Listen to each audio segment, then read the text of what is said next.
In den letzten 2 Jahren war ich 3-mal in Hamburg. Ich will ein bisschen zeigen, warum mir die Stadt so gefällt. Der zentrale Anlaufpunkt ist anders wie in vielen anderen Städten der 755 Quadratkilometer große Hafen. Dorthin kommt man am besten mit der U-Bahn Linie 3. Direkt gegenüber hält die dort Hochbahn und es gibt einen direkten Übergang. Für einen ersten Überblick eignen sich die Hafenfähren, die im Hamburger Nahverkehr eingebunden sind und auch mit dem damaligen 9-Euro-Ticket, dem Hamburg-Ticket oder dem Deutschland-Ticket befahren werden können. Eine ganze Armada von Fähren auf mehreren Linien hält einen Linienverkehr aufrecht und bieten so einen günstigen Weg, den Hafen zu erkunden.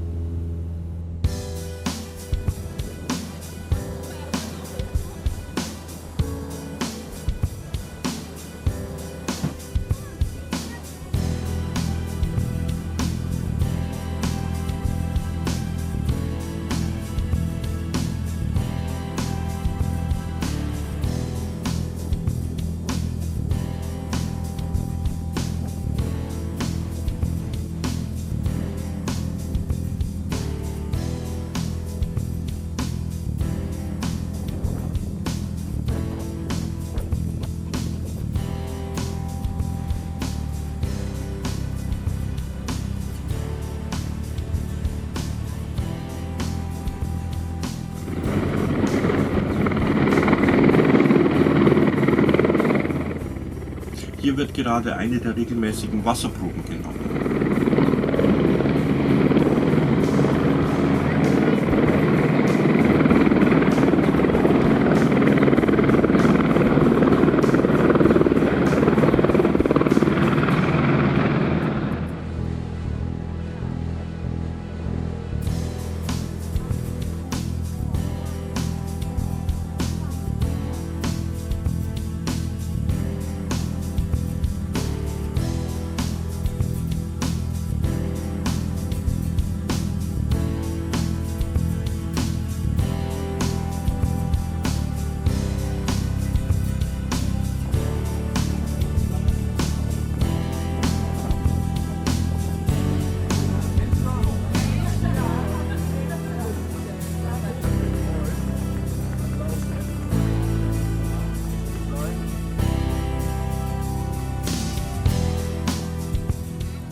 Im Hafen liegen viele Schiffe dauerhaft als Restaurants oder Vergnügungsorte, aber genauso viele fahren auch kreuz und quer.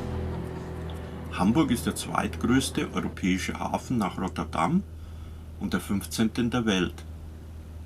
8,8 Millionen umgeschlagene Container pro Jahr, davon 2,5 Millionen alleine aus China. Pro Jahr legen hier 8.700 Seeschiffe an. Hamburg hat den Vorteil eines Binnenhafens. Die Container sind schon mitten im Land. Auf seiner Fahrt von Tokio nach Prag reist der Container beispielsweise zwar 95% der Strecke auf dem Schiff, für den kurzen anschließenden Landtransport werden aber etwa 80% der gesamten Transportkosten fällig. Ein großer Vorteil gegenüber Seehäfen. Man gewinnt so um die 400 Kilometer. Allerdings variieren die Transportkosten für den 40-Fuß-Container in letzter Zeit stark. Der Transport von Shanghai nach Deutschland kostete 2020 noch 2.000 Euro, hatte ein Hoch im Oktober 2021 mit 14.800 Euro, also dem Siebenfachen, und liegt nun bei etwa 9.000 Euro. Ansonsten prägen vor allem die unzähligen Containerbrücken das Aussehen des Hafens.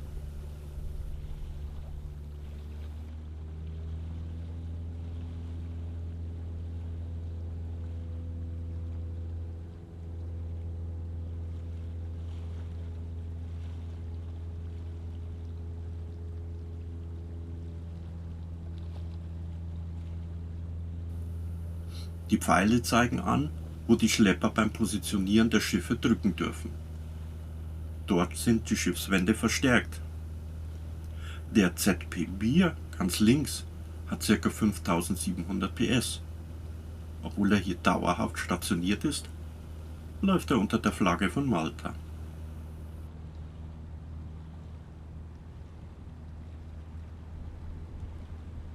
Hamburg ist auch die Stadt der Musicals. Es wurden extra Konzertsäle dafür gebaut. Der König der Löwen spielt seit 2001 in Hamburg und geht auf die 10.000. Aufführung zu.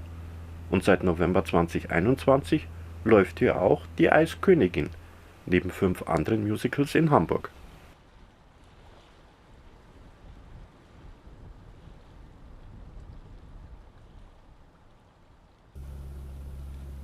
Natürlich gibt es auch Werften im Hamburger Hafen. Hier liegt das 250 Meter lange Kreuzfahrtschiff zur Überholung im größten Schwimmdock von Blom und Voss, das Schiffe bis 320 Meter Länge aufnehmen kann. Auch Kriegsschiffe werden hier gebaut. Derzeit insgesamt 5 Fregatten des Typs MKS 180 für 6 Milliarden Euro. Die beiden Rumpfhälften, vorne und hinten, werden unter Federführung der Naval Vessels Lürssen Group, ehemals Defence-Sparte der Firma Lürssen Werft, an mehreren norddeutschen Werften gefertigt und bei Blom und Voss zusammengebaut. Die F265 und F266 sind inzwischen fertig und auf die Namen Köln und Emden getauft.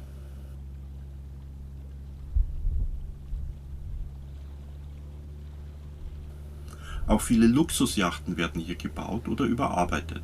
Statistisch sind die Eigner allerdings nur 14 Tage pro Jahr auf diesen Schiffen. Den Rest dümpeln die vor sich hin.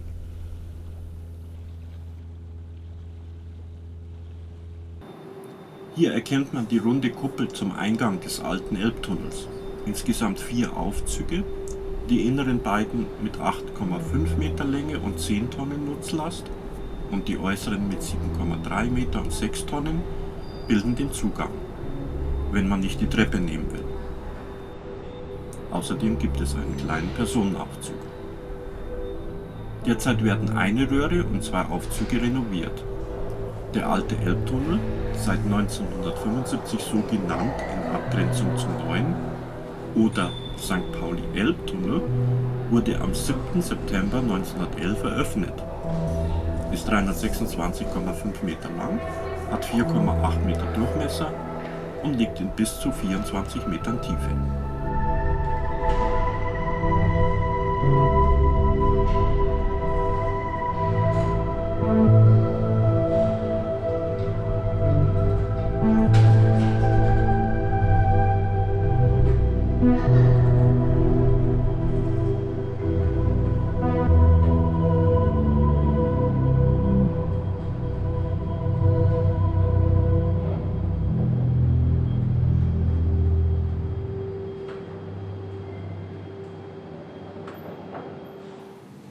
Auf der anderen Seite ist das Gebäude eher schmucklos. Direkt davor hat man einen guten Blick auf die Landungsbrücken.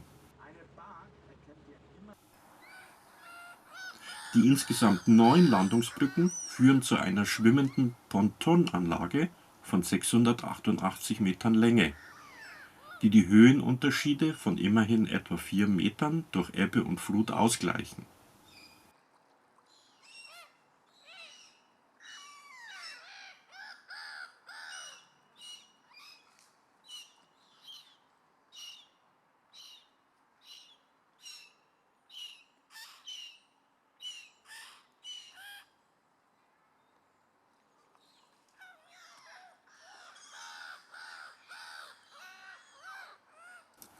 Hier der Anzeiger 3,33 Meter steigend an der Hafeneinfahrt neben den Eiern der Kläranlage, die das gesamte Abwasser Hamburgs auf Badewasserqualität klärt.